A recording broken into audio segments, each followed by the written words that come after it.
अगर आप चाहते हैं जवाहरलाल रसीला एंटरटेनमेंट का ऑडियो वीडियो सबसे पहले आप तक पहुंचे तो हमारे चैनल को सब्सक्राइब करें और साथ ही साथ बेल आइकन के बटन को जरूर दबाएं।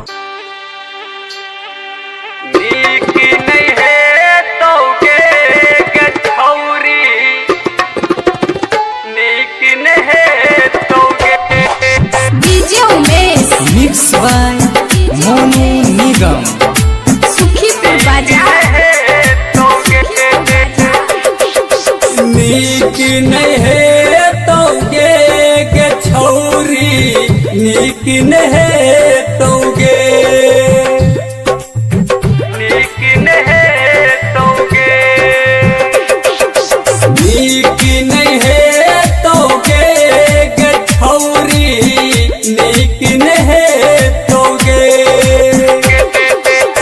छोड़ के हमारा जब ही तू सोसारा, छोड़ के हमारा जब ही तू सोसारा, ठीक नहीं तोगे ये छौरी, नीक नहीं तोगे, नीक नहीं है तोगे ये छौरी, नीक नहीं तोगे। छोड़ के हमारा जब ही तू सोसारा, छोड़ के हमारा जब ही तू सोसारा, ठीक नहीं तोगे ये छौरी, नीक नहीं तोगे, नीक नहीं है तोगे ये छौरी, नीक नहीं तोगे, नीक नहीं है तोगे ये छौरी, नीक नहीं तोगे, नीक नहीं है तोगे ये छौरी, DJ Umesh mix by Sukhipur बाजार। मोनू निगम। सुखीपुर बाजार। किया तू भूल गलही हमरा ता छोड़ देलही, शीशा जका दिल के अब तू तोड़ देलही, अब तू तोड़ देलही, अब तू तोड़ देलही। किया तू भूल गलही हमरा ता छोड़ देलही, शीशा जका दिल के अब तू तोड़ देलही।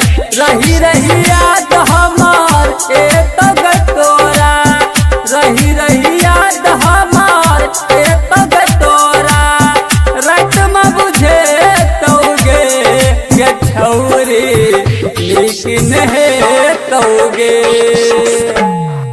नीक नहीं है तोगे ये छौरी, नीक नहीं तोगे, नीक नहीं है तोगे ये छौरी, नीक नहीं तोगे।